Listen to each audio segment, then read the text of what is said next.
Tá? Pronto. Boa tarde a todos, sejam bem-vindos. Informamos que esta conferência será gravada para uso futuro dos seus organizadores. Caso tenha algum impedimento no uso da sua imagem, favor manter o vídeo desligado. Caso contrário, entenderemos a expressa concordância no uso da sua imagem. Muito obrigada. Boa tarde a todos. Obrigado pela presença. Hoje, nosso bate-papo aqui é com Marcelo Nogueira Reis, advogado tributarista, parceiro da ADEME. A gente conta aí também com a participação de Amélia H6, também nossa assessora jurídica, e a condução aí de Marcos Melo, nosso vice-presidente, e com a participação especial do nosso amigo Gama, José Carlos Gama, presidente do Conselho Jurídico da Câmara Brasileira da Indústria da Construção. Então, uma boa tarde a todos. Eu passo aí a palavra para Marquinho fazer uma saudação, Amélia, Gama, e a gente aí passa a palavra para Marcelo começar. Melo. Boa tarde a todos. Bom, Marcelo já dispensa apresentações, né? Vamos aqui hoje conversar sobre a reforma tributária e também sobre recuperação tributária. Vamos deixar Marcelo aí expor algumas coisas em relação ao que está acontecendo no Congresso, esses projetos de lei que estão também no Congresso também. Existe também uma proposta do governo federal, né? E vamos ouvir aí o que ele tem a nos dizer, e a gente aí, após essa apresentação dele, a gente aí interage, conversa aí à vontade, tira as nossas dúvidas todas, e a gente também verifica aí o que é que a gente pode fazer através das entidades em relação à movimentação no Congresso, em relação ao nosso setor também. Obrigado, Marcelo. Esteja à vontade. Vamos lá, então. Boa tarde a todos. Muitíssimo obrigado pela oportunidade de estar aqui presente, debatendo com vocês, meus amigos, meus parceiros da ADEME. Estamos juntos há tanto tempo. Minha amiga Maria Amélia H6 está aí também. Não estou vendo ela aqui, mas ela está, eu sei disso. Bom, a gente tem uma dificuldade, porque, obviamente, que é o tema, vamos chamar assim, da moda, reforma tributária, mas quando a gente pensa no que existe de prático na reforma tributária, a gente começa a ter problema. E eu estava lembrando, eu estava conversando até antes aqui, que eu fui convidado para fazer um evento sobre reforma tributária no Conselho Regional de Contabilidade da Bahia. E tinha que levar a minha exposição, né? Um pendrive com um PowerPoint sobre tudo. E eu tive uma brincadeira de levar meu PowerPoint. Quando a pessoa encaixou, não apareceu nada. E a tela ficou simplesmente vazia. E a pessoa achando que meu PowerPoint estava com problema. Professor, está com problema, professor, está com problema. E eu, já na minha vez de falar, eu falei, não tem problema. Na verdade, eu não tenho o que falar sobre reforma tributária. Porque a reforma tributária, de fato, ela não existe na prática. Então, aí a pergunta eu deixei exatamente para discutir no evento lá e agora aqui, que o que a gente quer de reforma tributária? A primeira indagação é necessário, a gente precisa de uma reforma tributária? E eu tenho uma posição definida de que sim, precisamos de uma reforma tributária. Nós precisamos destravar o sistema, nós precisamos simplificar o sistema. Hoje, o grande problema do sistema tributário é a confusão. É a gente pagar um emaranhado de normas e pagar de forma equivocada. E gerar, por conta disso, sem número, milhares de contenciosos administrativos e judiciais. Então, a reforma tributária, na verdade, ela precisa vir para quê?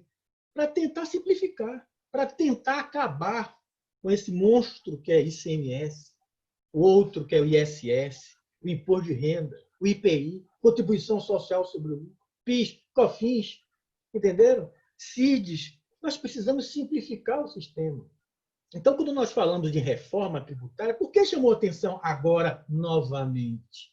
Porque agora o governo resolveu entrar na parada, coisa que antes não tinha acontecido, porque as propostas de emenda constitucional que existiam, era do Congresso, no caso a Câmara de Deputados, com a PEC 45, e o Senado, com a PEC 110. Ambos num sentido bom, num sentido positivo, que é fundir alguns tributos.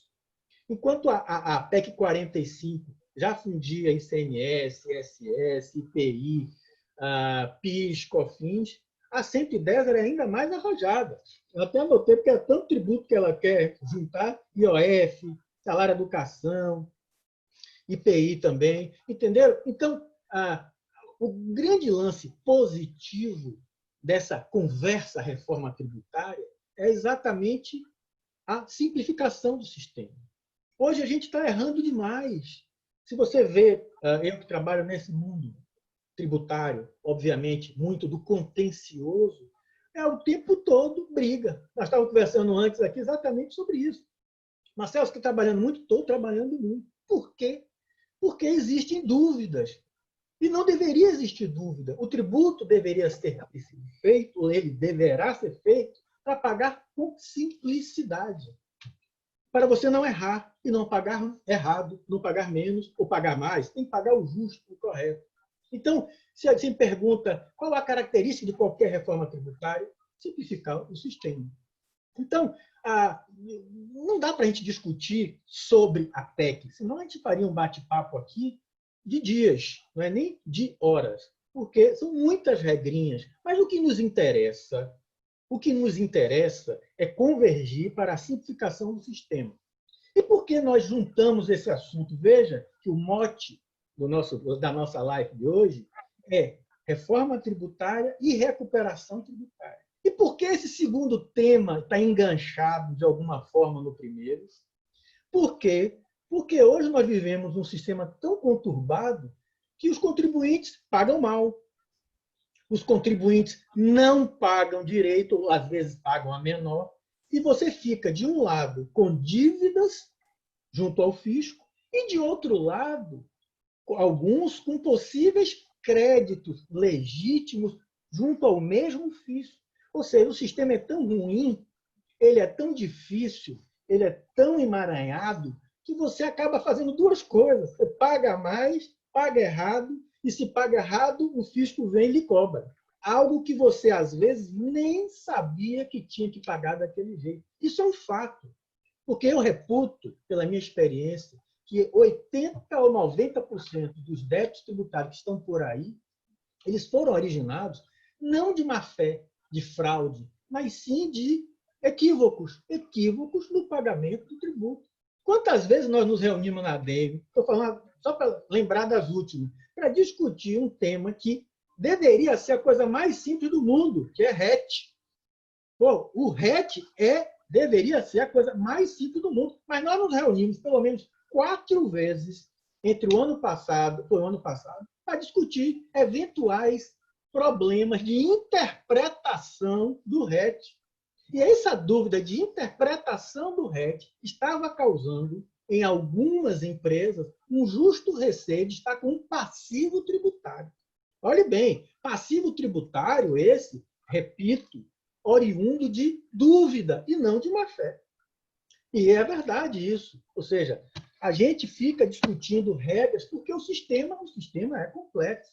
Então, reforma tributária boa é reforma, de fato, que extinga tributos.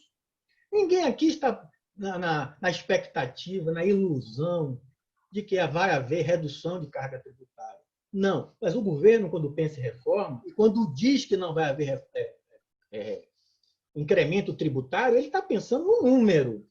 O número dele é não sei quantos por cento do PIB. Ele quer que a reforma tributária substitua esse número para ficar igual. Ele não quer aumentar, mas não quer perder. Só que esse movimento, às vezes, cria problemas setoriais. E são esses problemas que nós estamos com medo exatamente no segmento dos prestadores de serviços, exatamente no segmento da construção civil. Porque aí, já falando do projeto de lei do governo federal, que cria a contribuição sobre bens e serviços e extingue o PIS e COFINS, ele já direcionou o projeto para uma alíquota uniforme de 12%. Ora, se nós, estou me incluindo, prestadores de serviço, pagamos hoje 3,65% de PIS e COFINS sobre nossas receitas, e pelo projeto passaremos a pagar 12%, não precisa nem fazer muita conta. É muito claro, é evidente que para nós haverá, sim, um aumento enorme de carga tributária. O governo diz, mas você também agora passará a utilizar o sistema de crédito e débito. E você poderá usar como crédito tudo que adquirir com a incidência dessa contribuição. O que é que eu tenho de insumo na minha atividade? Nada. O que é que uma construção, em geral, claro, são vários tipos de construção, mas o que é que uma empresa, uma construtora tem de mais impactante na sua folha? É a folha, ou nos seus custos, é a folha. E a folha de empregado não gerará este crédito para abater dos 12. Ou seja, nosso segmento da construção civil, ele se encaixou exatamente na fatia que vai ser prejudicada caso esse projeto de lei avance desta forma. Claro que nós todos estamos gritando, certamente a CEBIC vai fazer a sua parte, alguns outros segmentos também, a OAB já fez isso, sugerindo algumas alterações, seja para abaixar a alíquota, seja para ter um crédito presumido do PIS/COFINS, mas da CBS, perdão. Mas o fato é que o projeto é esse. O governo federal entrou no processo. Ele não tinha entrado. Ele entrou, como ele diz, de forma fatiada. No primeiro momento, ele mandou esse projeto de lei extinguindo o PIS/COFINS e criando a CBS. Mas, no segundo momento, diz ele, vai vir com alterações de IPI, depois imposto de renda, depois folha, desoneração da folha. Mas o fato é que hoje existe uma briga de poder. A Câmara com a PEC 45, o Senado com a PEC 110 e o governo com as fatias de uma suposta reforma tributária. E aí, onde é que nós chegaremos? O que se espera é que estas propostas, de alguma forma, elas se fundam, elas se unam com o que alguns estão chamando de IVA dual, ou seja, o mesmo estilo de imposto com débitos e créditos devidamente estipulados, tanto para o federal, que seria um IVA federal, e outro IVA que juntaria ICMS e ISS, nas mesmas bases. Por que a gente tem esse cuidado de falar que esse sistema, de alguma forma, é bom? Porque para as empresas que hoje calculam o PIS e a COFINS, como a gente chama de não cumulativo, usando créditos e se debitando, é um inferno. Hoje, as empresas vivem um grande inferno. Por quê? Tudo que ela pensa que pode gerar crédito, o fisco vai e diz, não, isso aqui não, isso sim, isso não. Ou seja, criando um contencioso. É isso que ninguém quer. A mesma coisa acontece com o ICMS.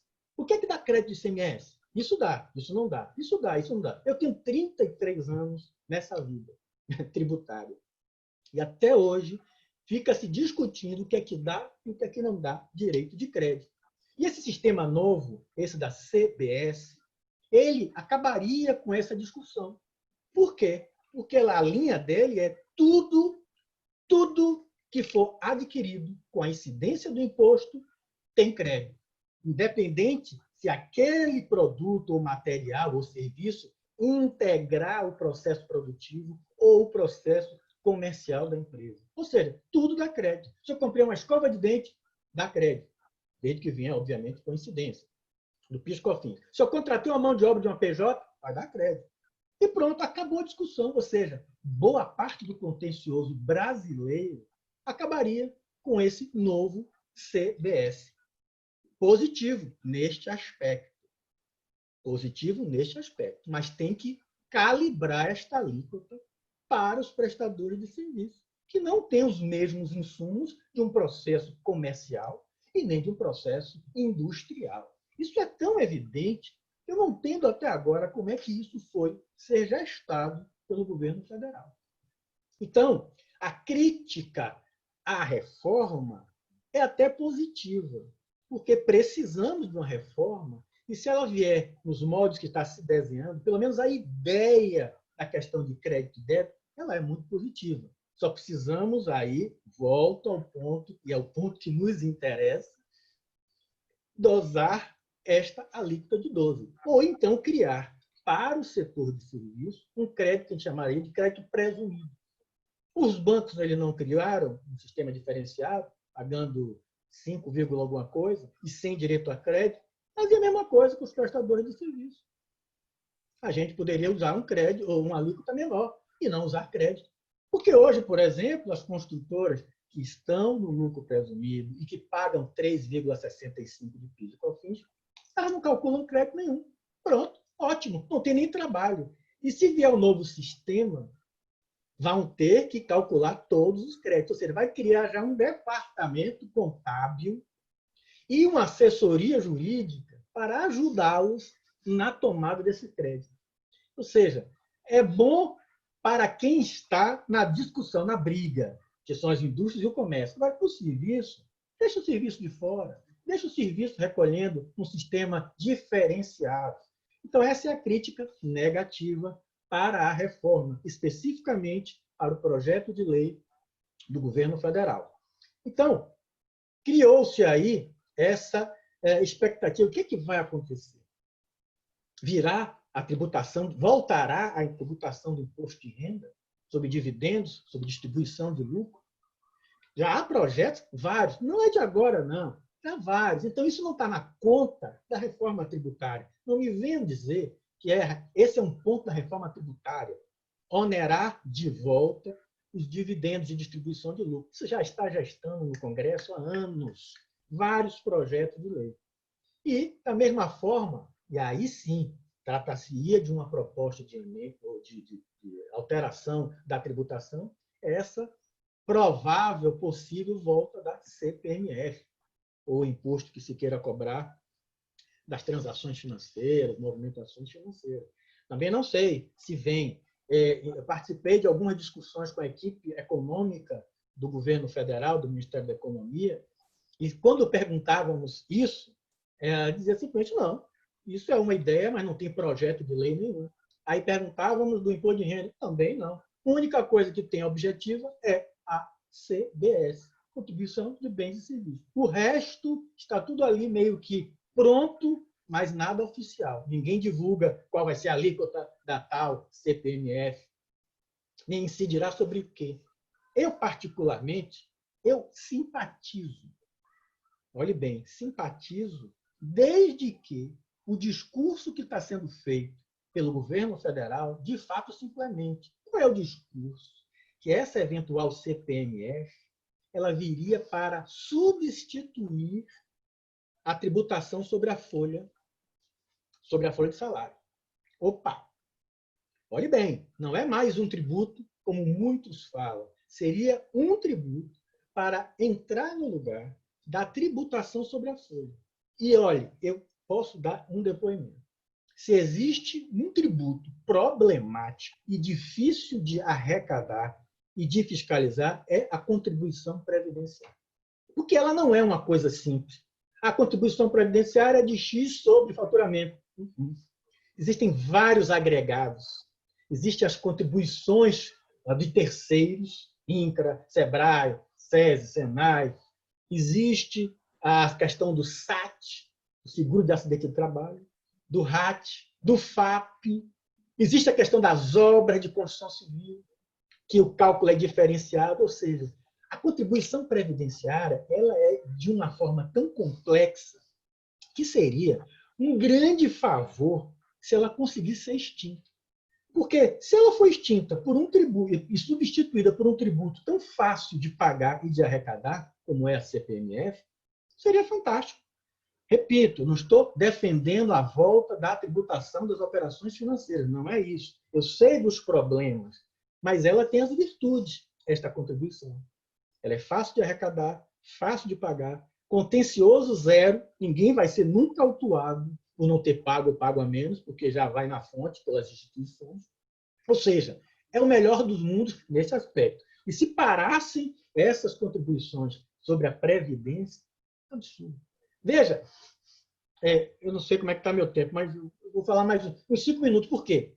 Olha o link que eu vou fazer hoje com reforma tributária e recuperação tributária. Estou falando aqui de Previdência, estou falando aqui de coisas espinhosas, de legislação complicada, de se pagar mal porque se paga, a legislação é ruim, é um emaranhado. Então, o que nós estamos aqui hoje conversando? De, talvez, hoje, dentro das nossas empresas, nós termos um crédito a recuperar de tudo que pagamos de forma equivocada, de que pagamos a maior ao longo de tantos e tantos anos. Hoje, o contencioso judiciário é enorme para quem tem hoje, que paga PIS e COFINS. Todo mundo já ouviu falar na exclusão do ICMS da base de cálculo do PIS e COFINS. Todo mundo já ouviu falar da exclusão do ISS da base de cálculo do PIS e COFINS. E o que é isso? São legislações mal feitas, que o judiciário, ao longo dos anos, vai afastando, vai coibindo, vai ajustando. Mas, antes disso, nós pagamos errado. Nós pagamos a maior. Então, talvez, dentro de nossas casas, das nossas empresas, nós tenhamos uma riqueza a recuperar. Porque todos conhecem os assédios que os empresários sofrem de pessoas vendendo a todo momento crédito. Não, eu tenho, estou com débito, problema de certidão. Não, eu tenho aqui a solução. Eu tenho um crédito que eu vou implementar na sua empresa, vou fazer os perdecontas, os impostos de conta no sistema da Receita Federal, vai gerar uma certidão para você e está tudo indo. Mas não é na prática, não é isso que se entrega. Na prática, durante os anos, o fisco vai lá, desfaz tudo isso, autua a empresa e ainda responsabiliza criminalmente o gestor por ter adquirido um crédito que é proibido adquirir. A lei diz que é proibido adquirir crédito de terceiro para compensar com tributo próprio. Repito, a lei diz que é proibido utilizar créditos não tributários para compensar com débitos tributários. Mas é isso que se vende por aí há anos e anos e anos, e ainda há empresários que, infelizmente, por desconhecimento, aderem, confiam, fazem o procedimento e depois o problema está feito. O crédito que ele pensou ter não existe, o débito que ele pensou ter compensado não compensou e está vivo, ainda vai ser cobrada uma multa de 150% sobre o tributo que ele não pagou e ainda um processo criminal por suposta sonegação fiscal. Veja o inferno, tudo isso por ter ido buscar crédito fora. Quando, na verdade, pode ser que dentro da casa existam bons créditos. E quando eu estava falando exatamente de matéria previdenciária, eu tive o cuidado de separar aqui coisas que hoje as empresas que nós estamos aqui discutindo, conversando, podem estar pagando. Eu estava vendo uma live, só um breakzinho rápido, uma live com o professor Ivan Kertzmann, auditor, um excelente professor, advogado, só que ele é auditor da Receita Federal, ele é auditor mais da Previdência Social, é um craque, pessoa que eu admiro muito, com muito respeito. Ele contando na live dele que ele desceu no condomínio dele, no prédio dele, um vizinho dele, então, consultou ele sobre esses créditos que uma empresa tinha oferecido a ele para comprar. Estão ouvindo aí? Está ouvindo todo mundo? Porque entrou aqui uma... Bom. Não, sim. Estão ouvindo bem. Aí, ele disse... Marcelo, você ainda tem tempo suficiente, viu? No mínimo 10 minutos, fique tranquilo. Perfeito. Aí o professor Ivan Kertzmann disse, rapaz, ao invés de você estar querendo aventurar, comprando crédito de uma empresa que você não conhece, de um pessoal que você não conhece, por que você não vê se dentro da sua empresa você não tem crédito? Aí fez a seguinte pergunta, eu até anotei aqui. Você está pagando aviso prévio indenizado, você está tributando pela Previdência, o aviso prévio indenizado que você paga eventualmente aos seus trabalhadores. Aí o cara, acho que sim. Ligou para o contador, foi para gerente de RH dele, estamos. Ele falou, tá aí. Não devia estar pagando. Olha, além de que não devia estar pagando mais, você pode recuperar 5 anos de tudo que você pagou a maior. E aquilo para aquela... Isso é um caso verdadeiro, contado exatamente numa live com o Ivan. E aí isso é um exemplo do que hoje, neste momento, nós aqui podemos estar fazendo com os nossos trabalhadores. Ou seja, nós podemos estar pagando algumas verbas trabalhistas com incidência previdenciária que não devíamos mais estar. Ou que, pelo menos, algumas delas têm justo receio de não ser procedente à contribuição previdenciária. Eu elenquei aqui algumas só para a gente fazer o bate-bola. Auxílio creche. Já tem posição do STJ a favor. Semana passada, olha que coisa engraçada. Semana passada, não, no início de agosto, o Supremo Tribunal Federal falou que o salário e maternidade também não tem que pagar contribuição previdenciária sobre ele. E o curioso, o STJ antes tinha dito que tinha que pagar. Olha a confusão, olha a loucura. Mas neste momento que nós estamos conversando agora, presidente Marquinhos, neste momento, o STF já definiu, ou seja, não tem mais volta, que sobre a verba paga de salário, maternidade, não tem que se pagar contribuição previdenciária. Opa! Então, amanhã, o empresário já poderá pensar em consultar seu RH, consultar sua assessoria jurídica e discutir esse assunto. Se paga ou não paga, e se recupera os últimos 5 anos que pagou de salário e maternidade. Outro, aviso prévio indenizado, já falei. Esse aqui nem o fisco mais está cobrando. Mas muitas empresas estão pagando, estão ainda tributando. Ou seja, pode recuperar. Fluxo de caixa, né? Porque você deixa de pagar a contribuição previdenciária sobre algumas verbas, você está diminuindo, obviamente, seu imposto e fazendo caixa com isso. Terço de férias, outra, que a STJ também tem já a posição bastante firme. 15 primeiros dias que antecede auxílio-doença. Ou seja, Marcelo, você está dizendo para não pagar mais essas verbas? Não, estou dizendo apenas que vocês, empresários, nós, empresários, acordemos e ampliemos o nosso espectro de análise para tudo que acontece. E ter assessoria.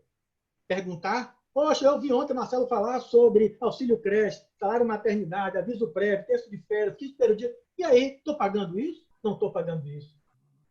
Posso recuperar? Não posso recuperar. Se vou recuperar, judicializa logo. Ou então, a depender do perfil da empresa, faz um procedimento um pouco mais arrojado, mas a depender do perfil da empresa.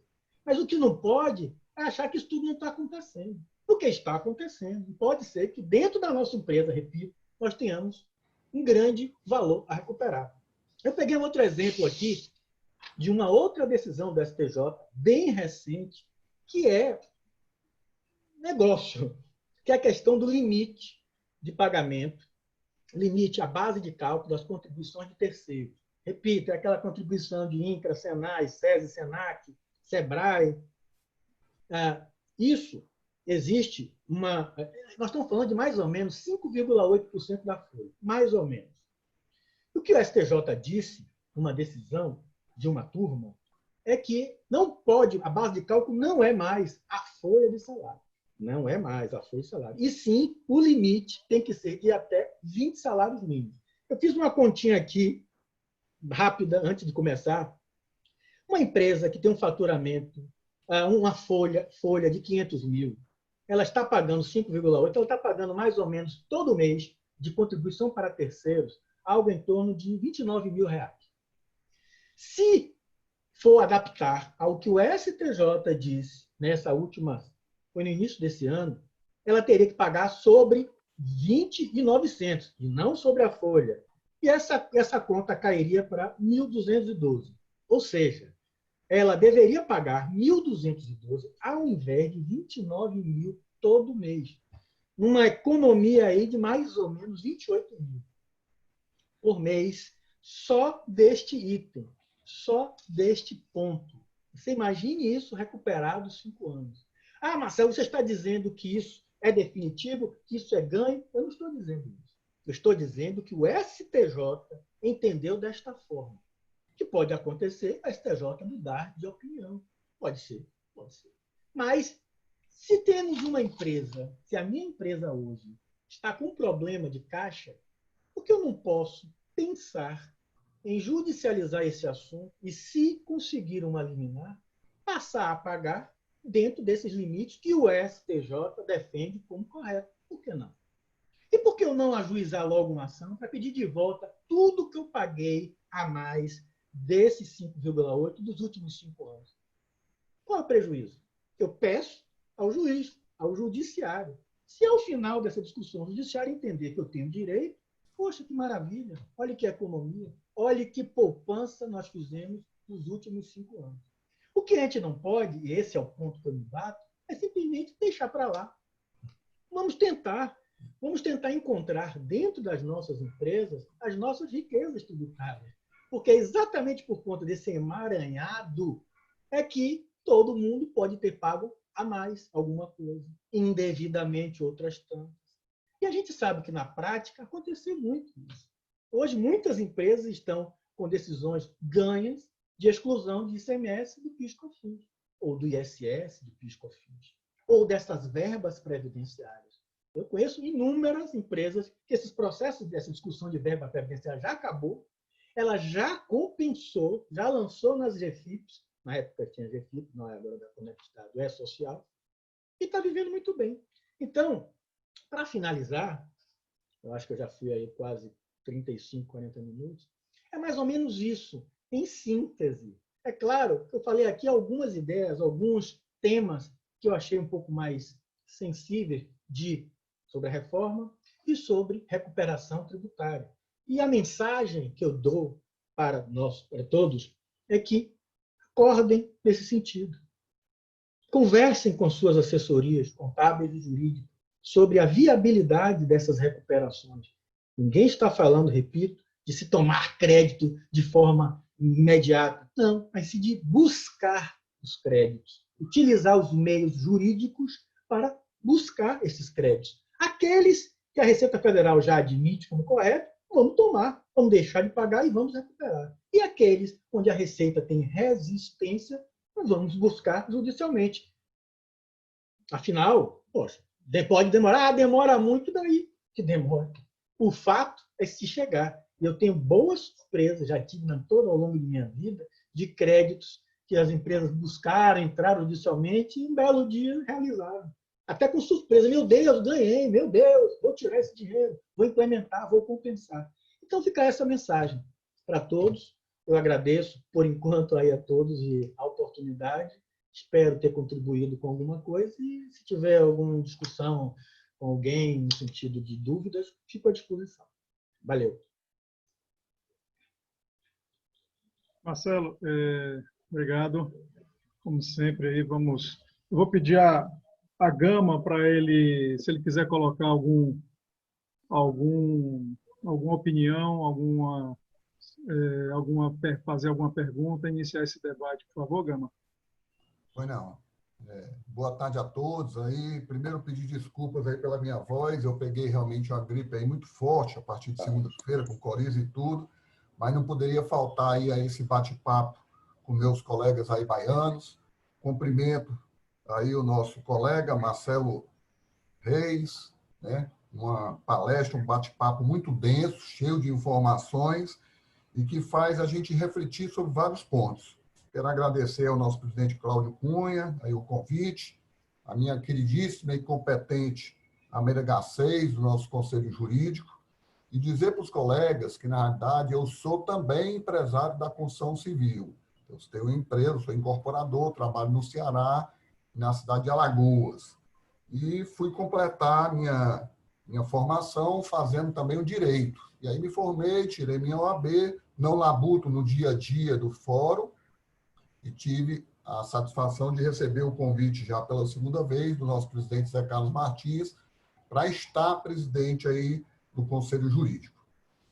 Eu queria fazer algumas reflexões em cima do que o Marcelo falou. Ponto fundamental de que toda e qualquer reforma tributária precisa realmente ter 3 pontos fundamentais. Simplificação, evitar o contencioso tributário, para que os senhores tenham ideia, hoje, esse número da dívida ativa, estoque da dívida ativa do nosso país, está em torno de 2 trilhões de reais. Vou repetir, 2 trilhões de reais. Justamente por tudo isso que o Marcelo falou. Uma legislação dúbia, leis, resoluções, provimentos da Receita Federal, a Receita Federal com a sua boca de jacaré fazendo determinações acima do que a lei permite, e isso provoca essa confusão total aí no recolhimento correto e justo por parte dos empresários. Eu tenho certeza que nenhum empresário pensa em pagar fora da lei. Se o faz, como bem o colocou o Marcelo, é pelas interpretações que as leis do nosso país fazem a gente chegar. Eu me lembro que uma vez eu recebi uma fiscalização da Receita Federal, não na minha empresa de construção civil, mas na empresa de hotelaria, e aí o fiscal, não era um fiscal, eram 3 fiscais, porque cada um era especialista em um determinado imposto. Então, se você perguntar sobre IPI, o camarada sabia te responder. Mas se perguntar sobre contribuição social sobre lucro líquido, não fizesse pergunta nenhuma, porque ele não sabia. Sabia o colega dele. E nós precisamos saber de todas elas. Pois é. Então, é uma briga completamente desleal. Entrando aqui para o lado da reforma tributária, e bem colocou o Marcelo, de que eu acho que o grande problema do executivo tem sido colocar essa reforma de forma fatiada. Eu ouço muitos colegas da realidade, advogados, falarem de que, no caso, vou me ater especificamente à prestação de serviço da construção civil. Vai haver um aumento significativo, tá, do valor do tributo a ser pago. E aí, pelo meu lado agora, como engenheiro, que gosta de números, eu fui fazer um trabalhozinho para procurar saber que impacto seria esse. E que, se vocês me permitirem, Marcos e Cláudio, eu gostaria de apresentar a vocês, até para ouvir onde é que está errado, se está certo, e a gente aperfeiçoar. Tá certo? Claro. Estão vendo aí, rapidamente? Sim. Vamos. Bom, deixa eu só puxar aqui o...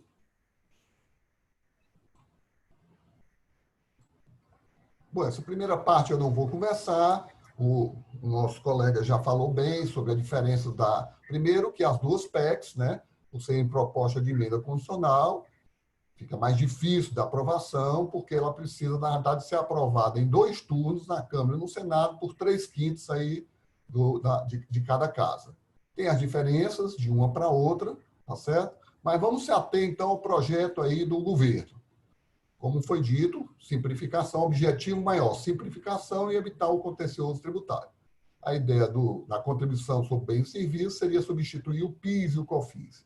E a base de cálculo é a receita bruta, está lá no projeto de lei, que no caso do nosso mercado imobiliário, a definição de receita bruta está no artigo 30 da Lei 8981, dizendo exatamente que a receita na área imobiliária é o valor efetivamente recebido por conta da venda das unidades imobiliárias.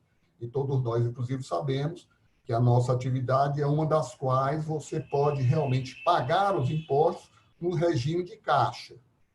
Tá certo? Então, você só paga à medida que você vai recebendo, até porque, geralmente, essa venda é feita num prazo longo. A alíquota, como o Marcelo falou, 12%, não cumulativo. E aí vai a minha primeira observação, Marcelo. Eu acho que isso aqui o governo colocou o bode na sala.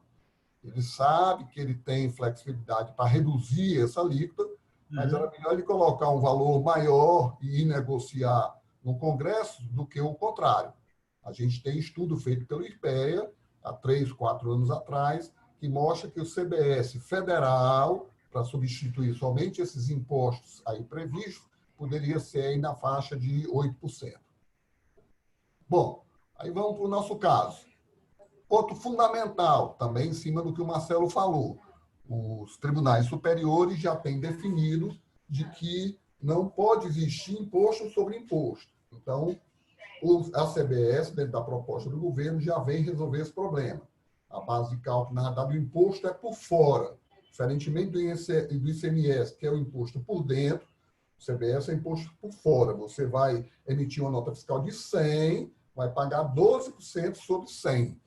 Ele vai ser destacado separadamente do valor da sua nota fiscal.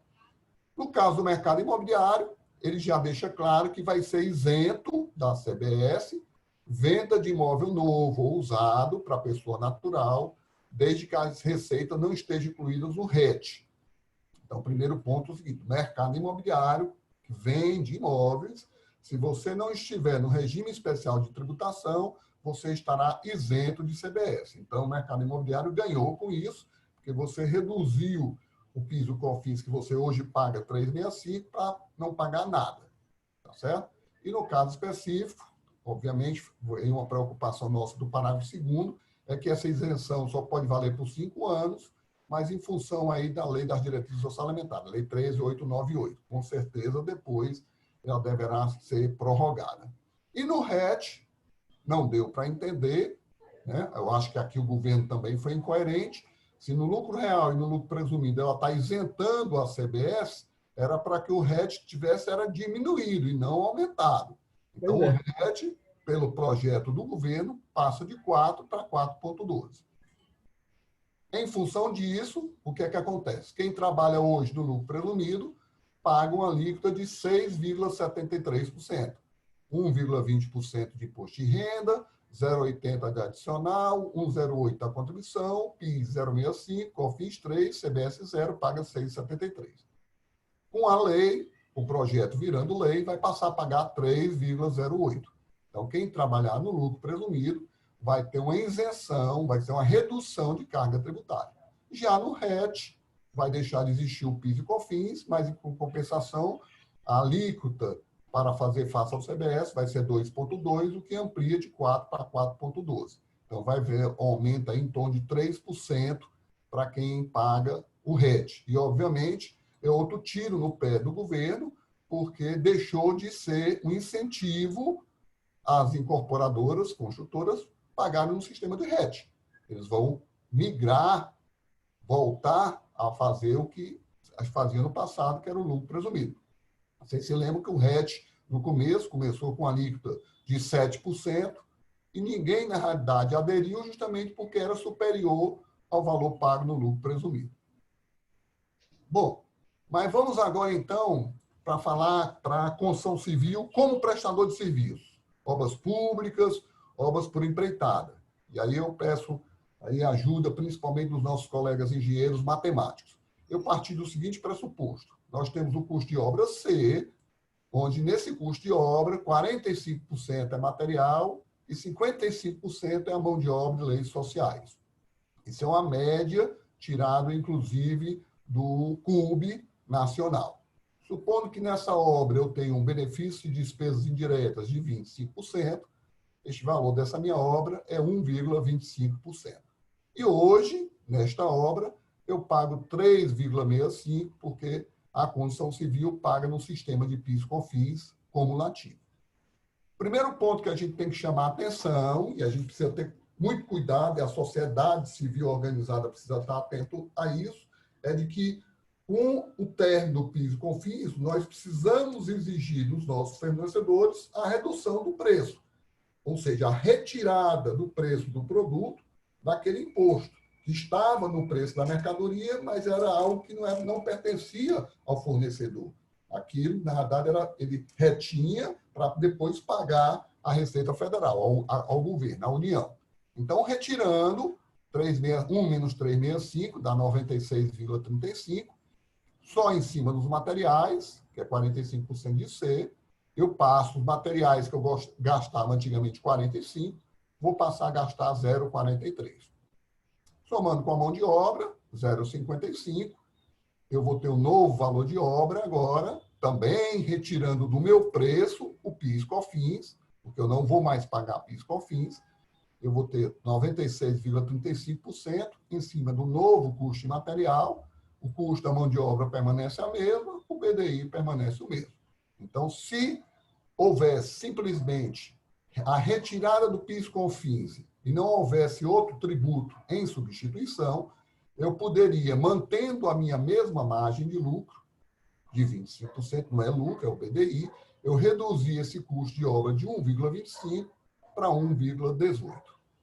Só que agora eu preciso incluir nesse preço o valor da CBS. Então, vamos lá. Acrescendo a CBS. A minha CBS vai ser 0,12 em cima de 1,18. Isso aqui era o preço sem a CBS, como nós vimos lá em cima. 12% disso eu vou pagar de CBS, 0,14 do custo. Mas eu me credito do CBS para os materiais. Então, eu me credito de 12% em cima do novo custo de material, que é 0,43, isso dá 0,05. Então, eu vou pagar de CBS não 12%, mas vou pagar em torno aproximadamente de 9% do meu custo. Consequentemente, o preço final, como eu bem falei, a CBS, ela é por fora, então ela tem que ser acrescida ao preço da nota fiscal. Então, eu vou ter a nota fiscal de 0,18 e vou pagar, teoricamente, de CBS 0,09, o que dá, então, um custo final da minha obra de 1,27. 1,27, que é o novo preço dessa obra, dividido pelo preço antigo, quando eu tinha o PIS/COFINS, o acréscimo da carga tributária por conta dessa substituição está em torno de 2%. E aí vem a nossa reflexão. Realmente, essa é um valor muito alto para que o mercado dê a sua contribuição para essa reforma tributária? Eu não tenho resposta para isso. Esse é o questionamento que eu faço aos colegas, até porque nós sabemos, e nós estamos dentro de casa, realmente a atividade da construção civil é uma das que paga menos tributo, pelo menos a nível federal, no nosso Brasil. Isso não é por... Qual é o motivo? Justamente pelo elevado déficit habitacional brasileiro. Nós sabemos que tributo é um insumo, como outro qualquer, que o empresário, num país capitalista como o nosso, repassa do preço para a sociedade. Então, no momento que eu considero, inclusive, a habitação como cesta básica de produtos, tá certo? Do dia a dia. Que muitas vezes o governo zera a tributação justamente para que os produtos de primeira necessidade possam chegar mais acessível à casa do cidadão. Mesma coisa a habitação. Então, esse é o estudo que eu deixo para vocês, eu vou passar depois aí para o Cláudio, para que vocês façam as considerações e a gente possa, então, discutir se esse número é realmente, sendo expressão da verdade, é algo palatável, que a gente possa absorver, talvez ampliando, na realidade, a nossa tecnologia de inovação, ampliando a produtividade, reduzindo o desperdício, de forma não a crescer no preço do imóvel. Essa que eu acho que é a principal reflexão, porque é muito fácil a gente chegar e dizer, não, vai ter um aumento de tributo aqui de 2%, eu jogo no preço do meu imóvel.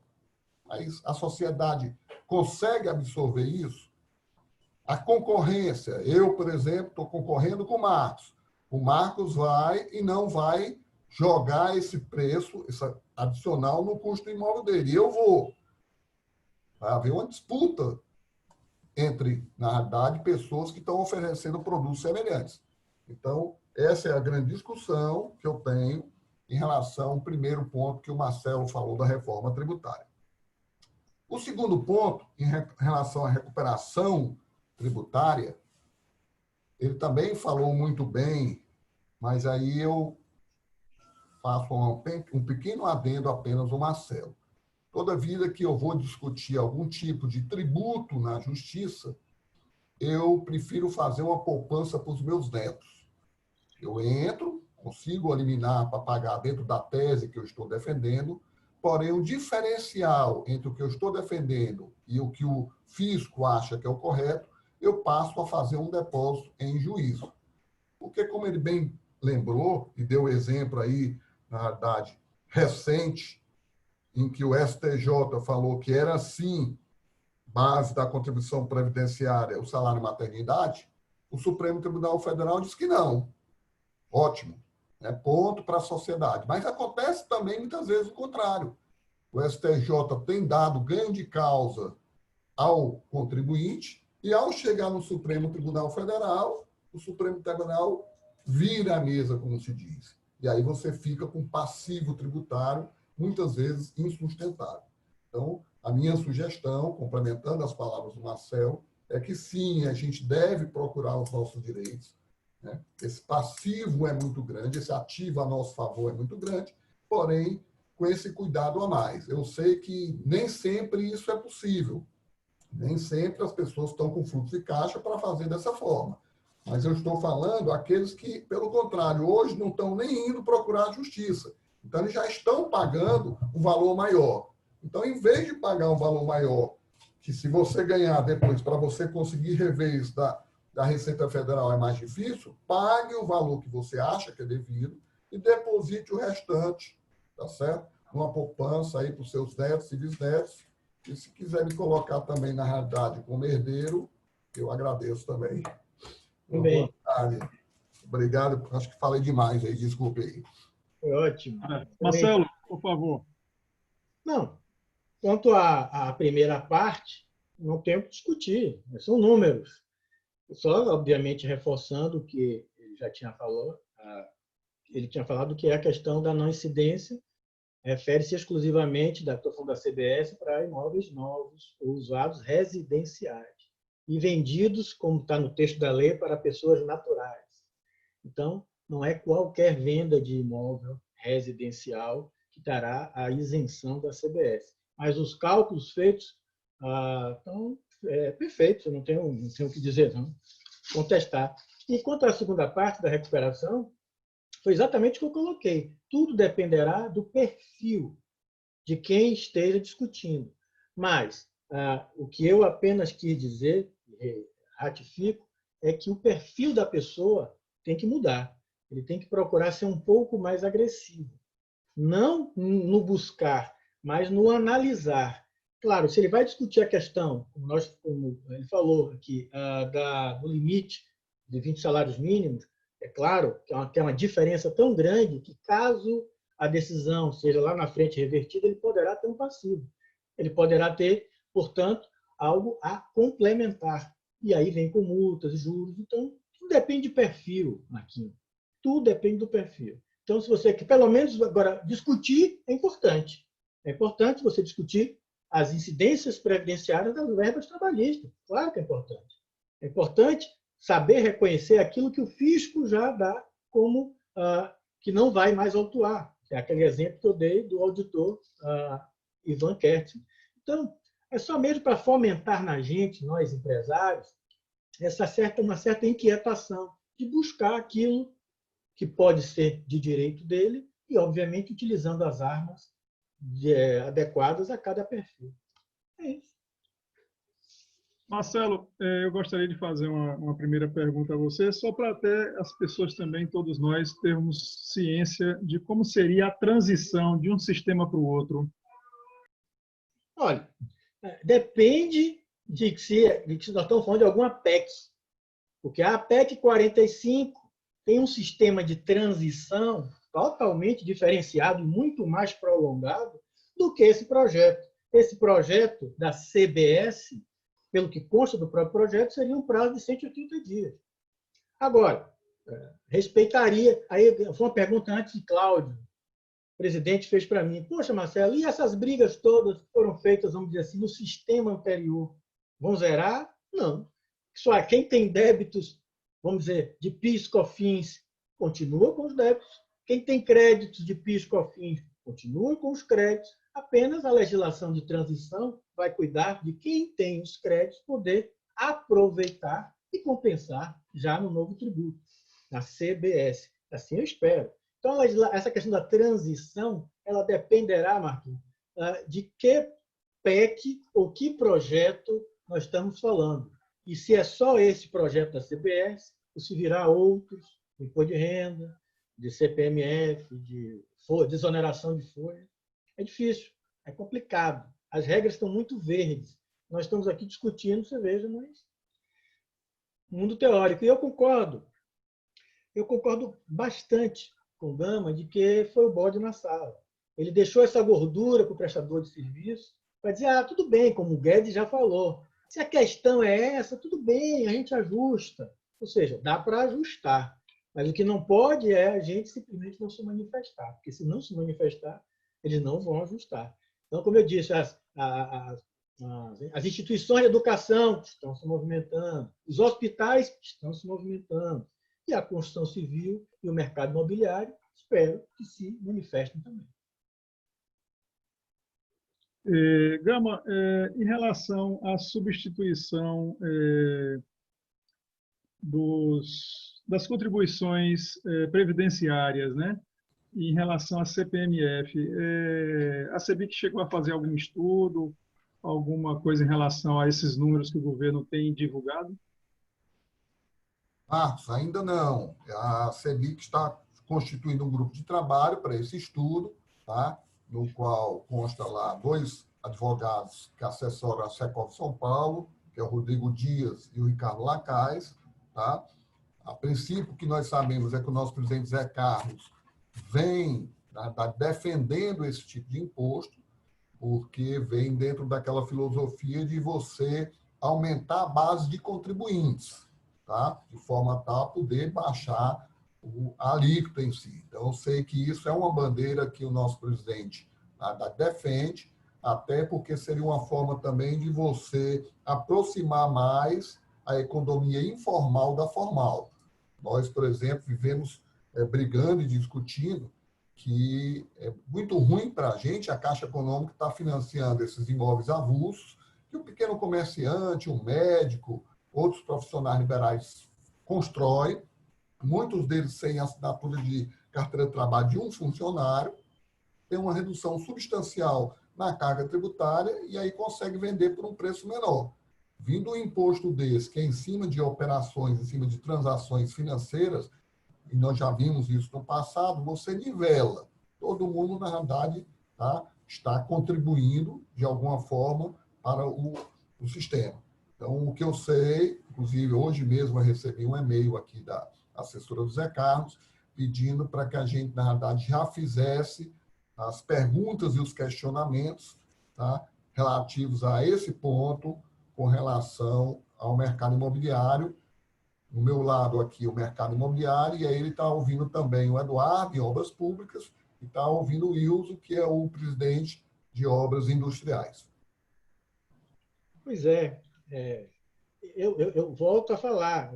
Eu disse isso, eu sei que está gravando, numa outra live sobre essa questão da volta da CPMF, e falei lá, como repeti aqui, que se for para substituir, eu topo conversar sobre esse assunto.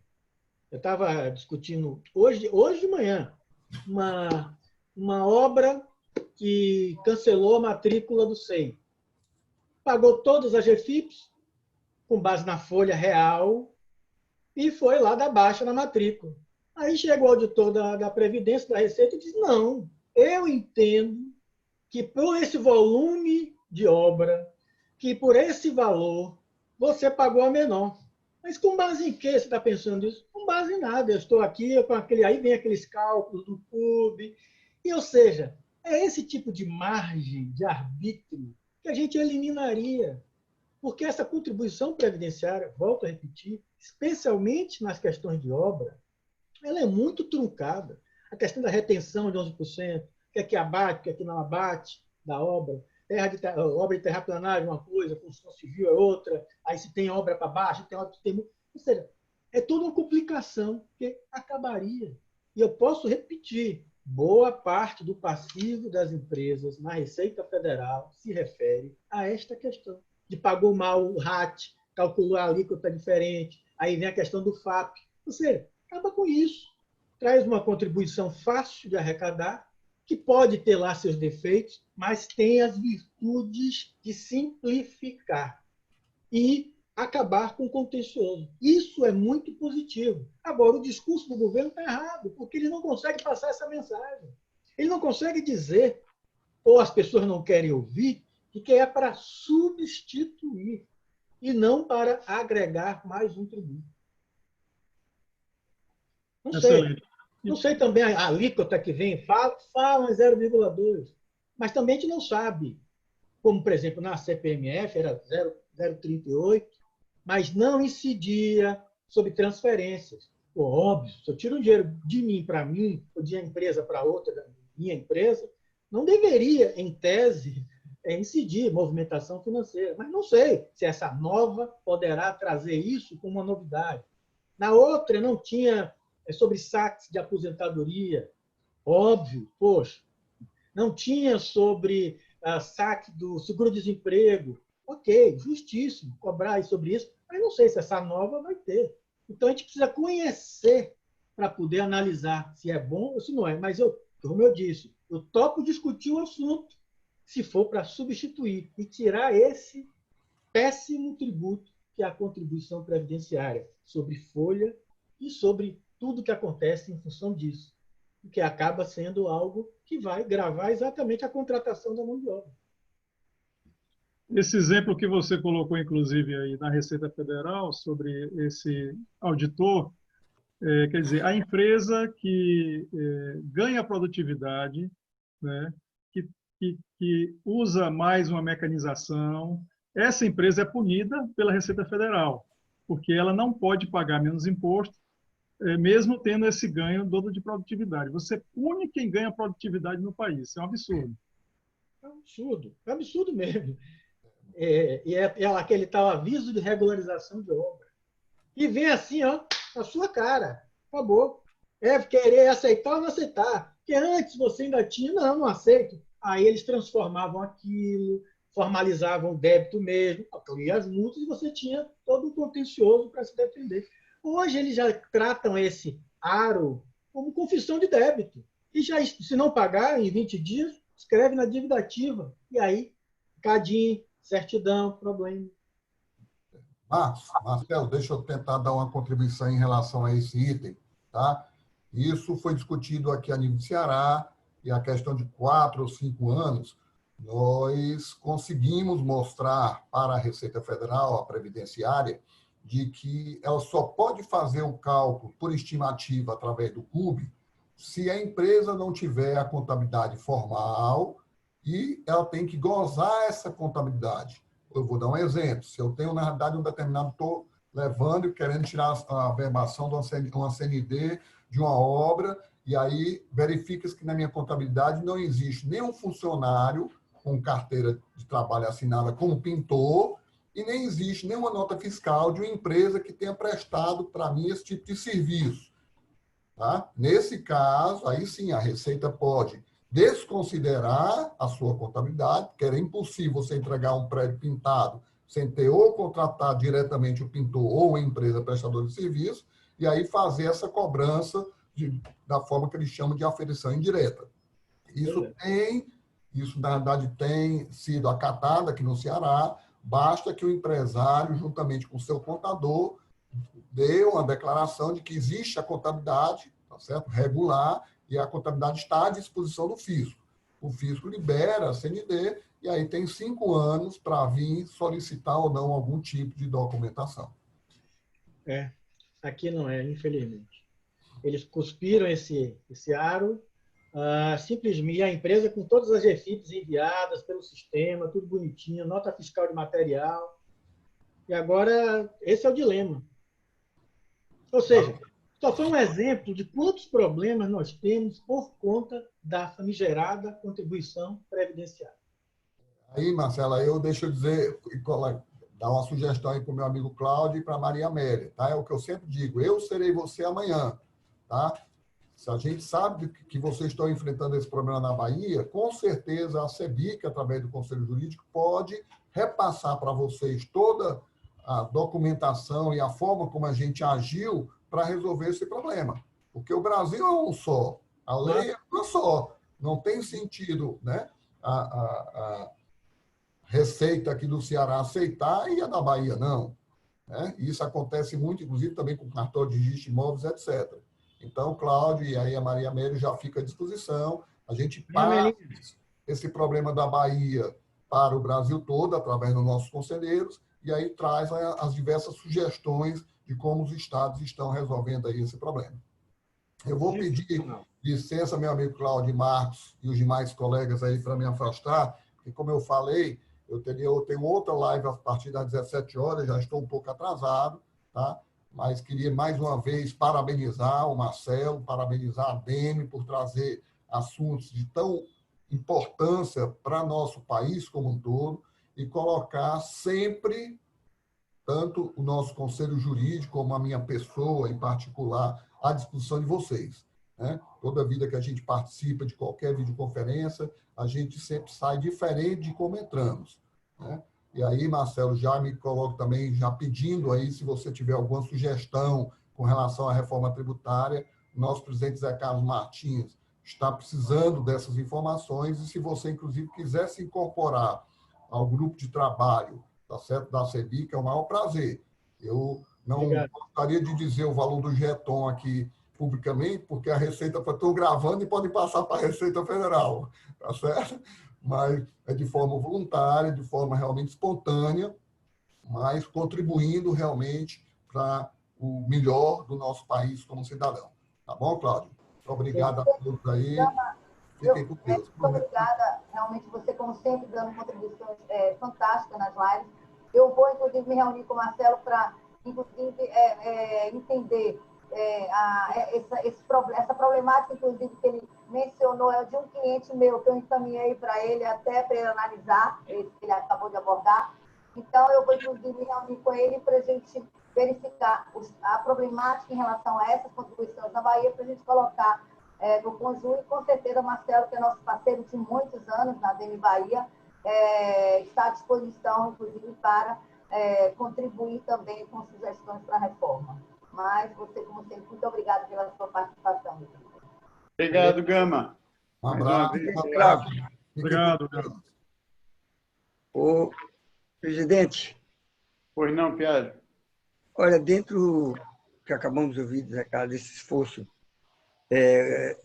aqui, valeria a pena, se você já fez uma ocasião, eu vi com a PEC 45, que o deputado João Roma estava lá, eu acho que nós não poderíamos voltar exatamente, não somente com o relator, porque dessa vez ele continua como relator da 45, né? Da outra, não. Vem fazer algum encontro com a bancada aqui, de deputados aqui, para poder fazer essas ponderações, no sentido, principalmente da alíquota sobre isto, uma sugestão. Ótima sugestão, vamos fazer sim. Vou organizar, falar com o Cida e a gente aí faz até pelo Fórum Empresarial, porque aí reúne logo tudo. Pelo Fórum Empresarial, exatamente. Que ficaria mais isento, entendeu? E mais abrangente. Isso. Verdade. Ótimo. Maria Amélia, gostaria de fazer algum comentário mais? Dizer, inclusive, perguntar a Marcelo, uma coisa que eu tinha perguntado antes de formalmente começar, qual é a perspectiva que os empresários, do modo geral, que estão devedores de tributos federais, qual é a perspectiva de vir um refis para resolver todos os débitos anteriores das empresas, inclusive das empresas do mercado imobiliário? Olha, eu, particularmente, tenho, sim, uma expectativa de que venha um refis, super refis, acompanhado da reforma tributária, se ela sair. É como se fosse uma espécie de zerar o jogo. Tipo, olha, agora nós temos uma reforma, agora nós temos um novo cenário tributário e, portanto, vamos oportunizar todos que viveram o antigo cenário a fazer um ponto de contas. Nós vamos fazer uma espécie de acordo para se pagar todo o passado. E daqui para frente, vida nova. Eu tenho essa expectativa. O governo federal, ele não acena muito com isso, não. A Receita Federal, ela não gosta de refis. Ela entende que refis é feito para as pessoas entrarem, conseguirem suas certidões e saírem do refis. E, por isso, ele, em substituição, está trazendo a figura da transação. Então, o governo federal está já há um tempo com legislação sobre transação, mas a transação só admite créditos escritos na dívida ativa, tem valores acima de 15 milhões, tem algumas condicionantes que são ruins, que não abraçam todos os devedores. Por isso que essas transações não estão tendo sucesso no Brasil. E também por isso é que eu estou confiante de que, mais uma vez, virá um grande refis para dar uma espécie de limpada nesse passado antes da reforma tributária. Então, eu confio sim, viu, Amélia? Agora, quando? Ninguém sabe. Obrigada. Está franqueada a palavra, senhores associados. João, por favor. Dentro disso que Piaggio sugeriu, eu acho que é muito bom essa aproximação com o Congresso, procurar deputados que sejam atuantes, e não é fácil, porque a bancada do governo é muito dispersa, a gente não tem liderança que possa influenciar. Eu tenho uma experiência que foi muito cansativa, não sei se vocês se lembram, em 2 minutos eu vou contar para vocês. O aço tinha um preço no Brasil inteiro igual, porque não tinha indústria siderúrgica no Nordeste nem no Sul, então o aço tinha o preço igual na porta da fábrica ou em qualquer lugar, em Manaus ou na Uzi Minas, em Minas Gerais, era o mesmo preço. E Collor de Mello, quando assumiu, acabou o preço CIF uniforme e matou a indústria metalúrgica de quem estava longe das indústrias siderúrgicas.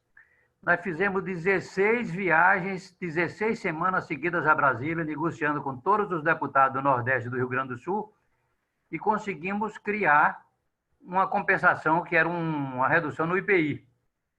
Collor, então, vetou, e quando nós estávamos fazendo um movimento para derrubar o veto, ele foi expulso do governo e nós perdemos todo o trabalho de 16 semanas seguidas indo a Brasília. Então, não é fácil negociar naqueles corredores do Congresso, porque cada um tem um interesse específico, os deputados não pensam como a gente, e muito deputado está lá cumprindo o seu mandato com outros interesses, então é difícil que ele entenda o seu problema.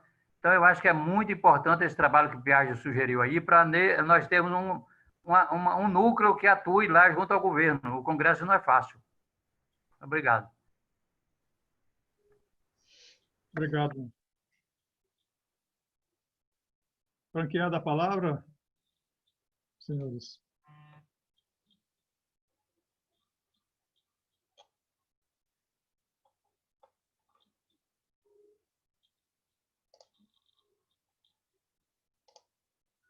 Marcelo, eu tenho visto aí, pela primeira vez, uma real chance da gente fazer uma reforma tributária nesses próximos anos aí. Essa é a primeira vez que a gente vê realmente no Congresso as pessoas conversando e as notícias que a gente tem lido, realmente a vontade de fazer essa reforma, né? A gente sempre teve um problema muito grande em relação aos governadores e prefeitos, porque na hora que você junta tudo no imposto só, e é isso que o governo federal agora quis fazer, quis tirar um pouquinho essa pendência, isso se complica muito. Você tem sentido essa tendência também da gente realmente conseguir, dessa vez, fazer essa reforma? Olha, o fato é esse. Por que o governo federal fez isso, enviou o projeto dele? Porque não está tendo consenso. Os estados não querem aderir ao que está na PEC 45, que é exatamente fundir ICMS, ISS, PIS, COFINS, IPI. Os estados não querem perder a chave do cofre, não querem ficar na mão da União. Então, criaram várias condicionantes para poderem discutir a PEC. E sem apoio dos estados, a PEC não vai andar. Então, o Estado ele não quer saber de simplificar o sistema. O Estado quer saber da arrecadação dele. Tem lá os compromissos dele, e quando ele vê uma reforma onde ele não vai ter o domínio do dinheiro, onde ele não vai ter autonomia, ele fica com medo de ficar toda hora pedindo à União para liberar isso ou aquilo. Então, a questão é, estados e prefeituras não querem perder a autonomia financeira. Então, se vier uma PEC onde este assunto seja resolvido, onde os estados têm as suas câmaras de arrecadação e o dinheiro já vai carimbado para eles e para os municípios também, eu acho que a coisa passa tranquilamente, porque o medo é esse. Não é tanto o medo de mudar de ICMS para um outro IVA, ou ISS para o IVA. Não é isso.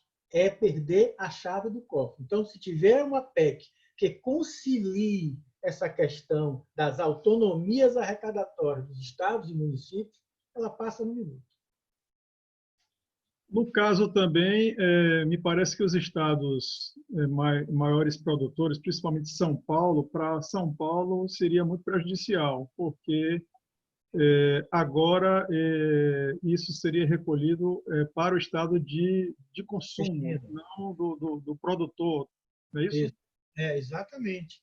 Mas isso tudo se costura. Se o estado de São Paulo vai perder um pouco mais, a PEC pode trazer uma forma de compensar. Mas o fato é, amigo, alguém vai perder um pouco, alguém vai ganhar um pouco. Mas tudo isso tem que ser pensado em prol, em benefício da simplificação do sistema. Antigamente, por exemplo, há 5 anos atrás, tudo que São Paulo, que um estado vendia para o outro, tinha um negócio da diferença de alíquota de ICMS, ficava um pedaço com o estado remetente e um pedaço com o estado destinatário. Só que a legislação foi mudando aos poucos, e hoje fica, numa operação interestadual, fica tudo para o consumidor, o estado consumidor. E São Paulo aceitou, mas tudo tem que ser gradativo. É assim que tem que se pensar. Vai acontecer isso, a política é para esse lado. O estado de destino, o estado do consumo é que deve ficar com o tributo. E isso vai se adequar. Agora, a questão é, cada governador que está no poder não quer decidir aquilo para ele e fica jogando para frente ou fica negando o acordo. Política, né, amigo? João falou isso exatamente, João Lopes falou exatamente sobre isso. É política. Alguém quer fazer mais alguma intervenção? Eu queria que Marcelo, para concluir, sobre a recuperação de crédito, Marcos, desse uma mensagem para as empresas, de um modo geral. De que forma, objetivamente, na prática, as empresas devem agir para apurar esses créditos a serem recuperados? Tudo depende, Amélia, do que crédito nós estamos falando.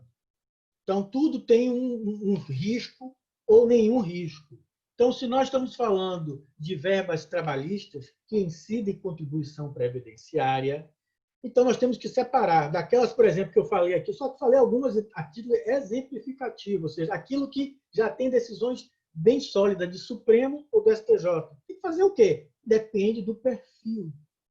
Se é um perfil agressivo, ele pode, amanhã, parar de pagar a contribuição previdenciária sobre algumas verbas.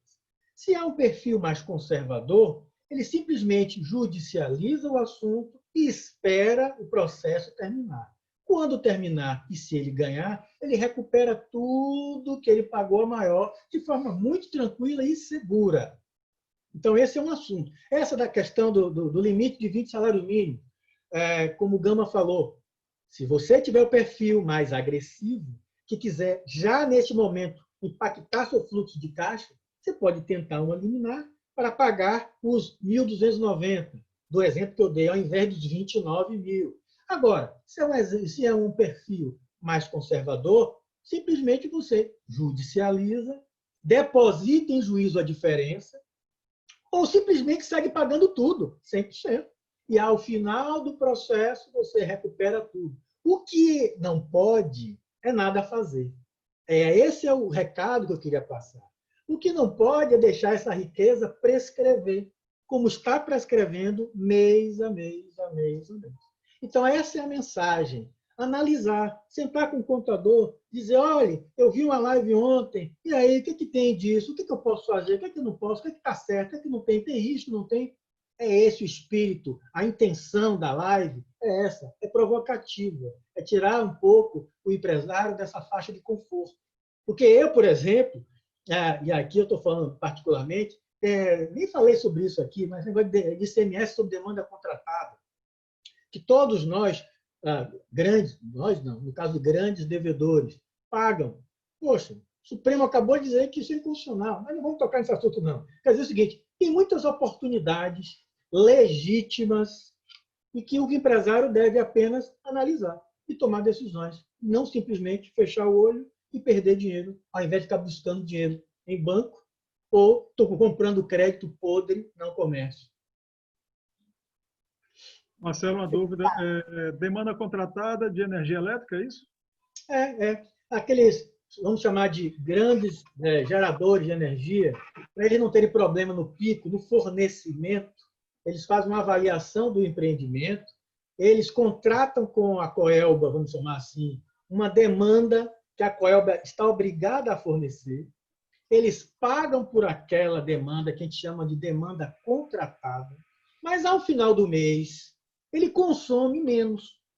Só que, para efeito de ICMS, o ICMS vai no valor da conta, na conta paga, que é a demanda contratada, que é diferente da consumida. Há um delay, há uma diferença entre essas duas riquezas. E o Supremo disse, agora, de forma definitiva, que o ICMS não pode incidir sobre a demanda contratada, e sim sobre a efetivamente consumida. E aí há uma diferença, que o empresário, obviamente, que souber do assunto, ele já pode buscar seus direitos e já não pagar o ICMS sobre essa demanda contratada. E buscar, nos últimos 5 anos, uma construtora, por exemplo, a sua empresa, que não é um contribuinte de ICMS, você tem um crédito na mão, se você for considerado grande gerador e se você tiver esse contrato de demanda contratada. Então, o que é que você vai fazer? Primeiro, pedir em juízo para parar de pagar sobre a demanda contratada. Primeiro ponto. Segundo ponto, pedir de volta tudo que você pagou nos últimos 5 anos. Um belo dia você recebe. É um exemplo. São vários.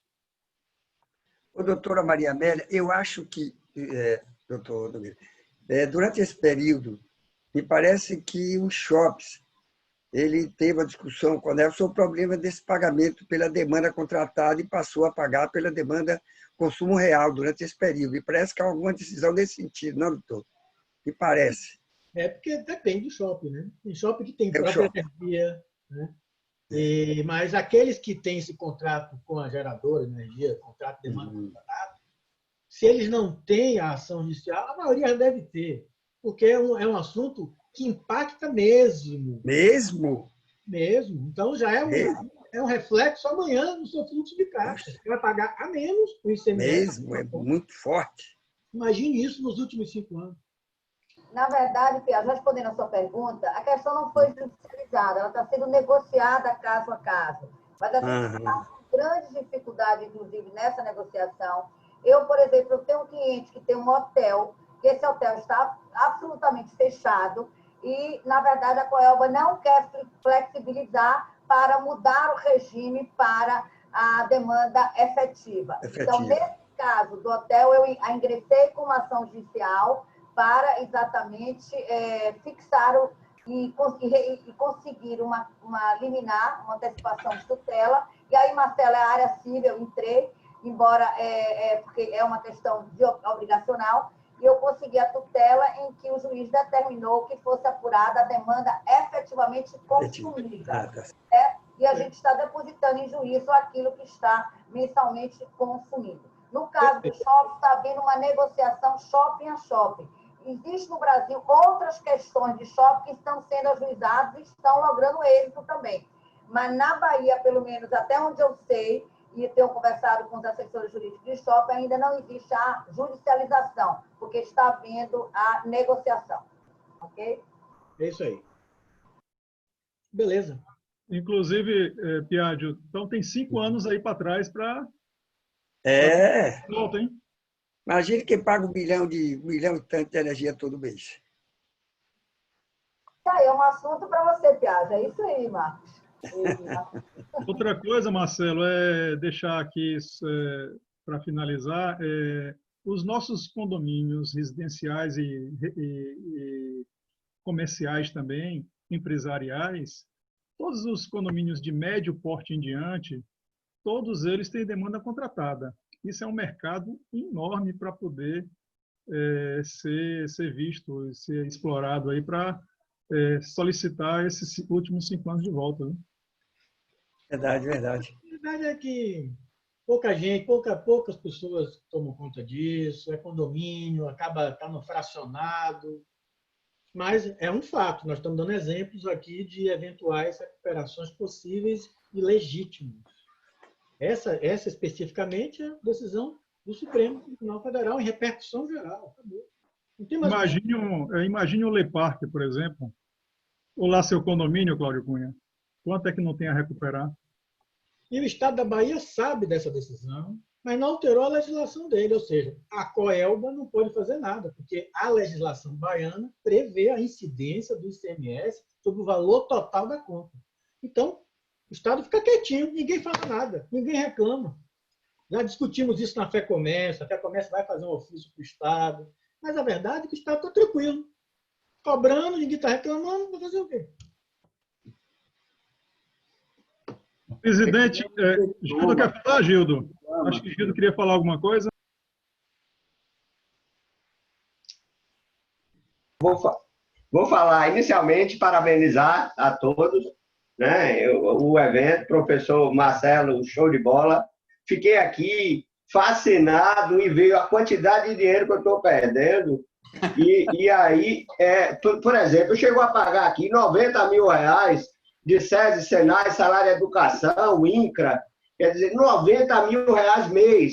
E aí o que é absurdo é ainda a CNI vir depois do Senai entrar na justiça contra mim, porque eu tinha uma linha de interpretação de que, apesar de eu ter 1.200 funcionários registrados, eu passei muito tempo assim, hoje eu estou com 600, sobe 700, desce, vai, mas estou na casa dos 600, e por isso que eu estou falando e pagando em torno de 70, 80 mil, porque minha folha é 1,5 milhão mês, 1.600.000, e o Senai ainda vem depois entrar na justiça, porque a minha linha de entendimento era de que eu não devia pagar aquele adicional do Senai, porque eu entendia de que eu não tinha nenhum empreendimento com mais de 500 funcionários, 500 colaboradores.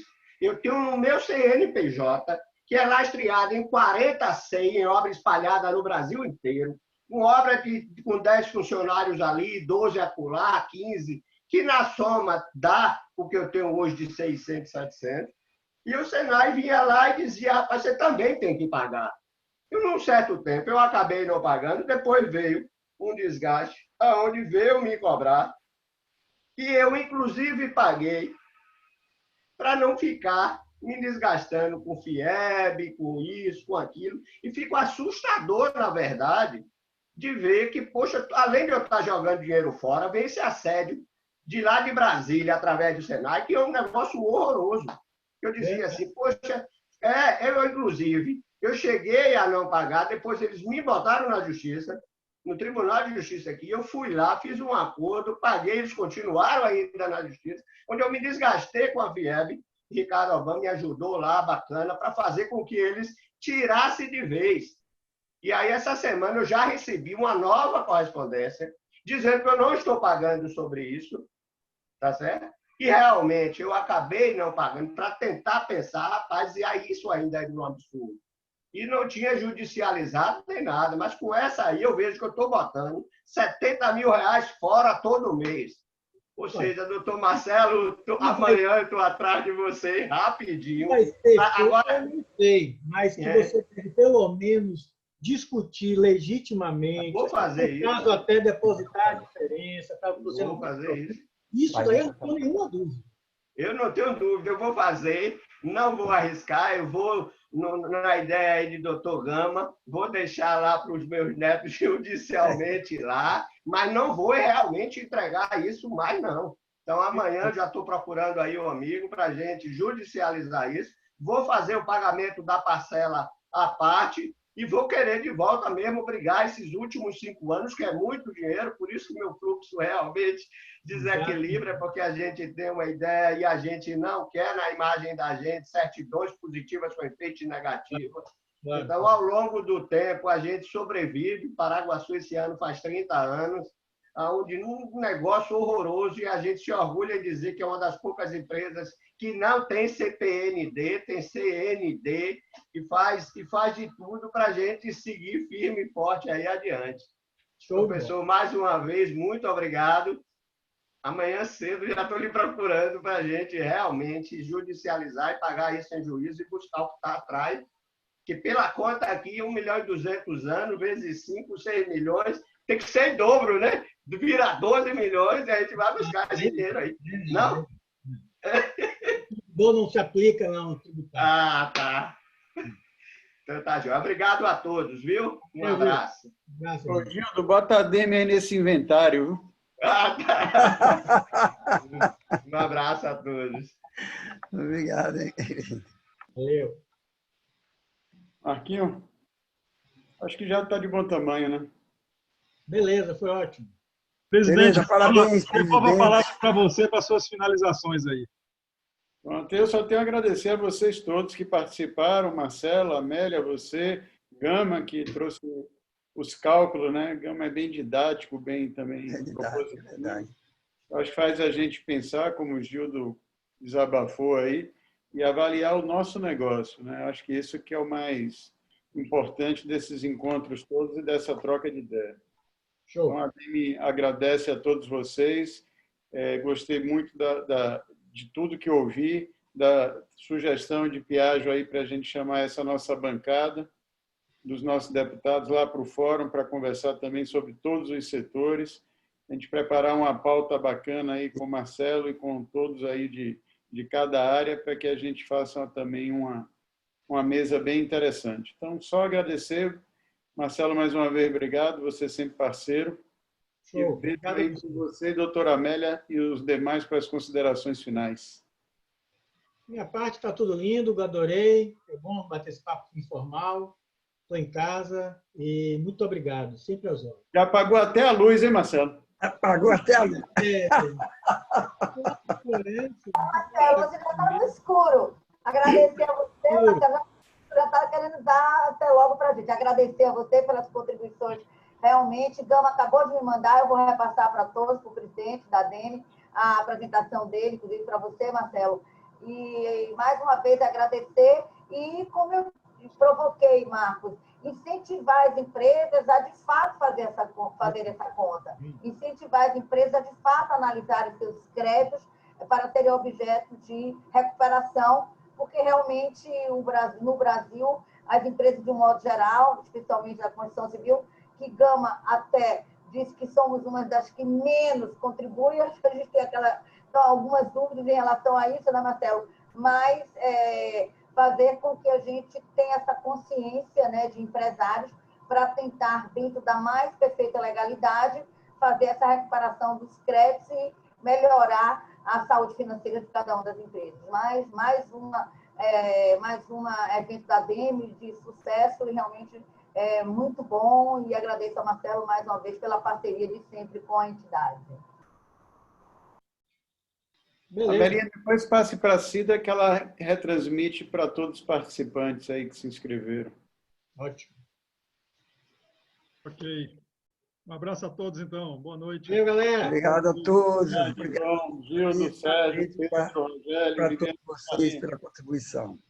Obrigado a todos. Um abraço.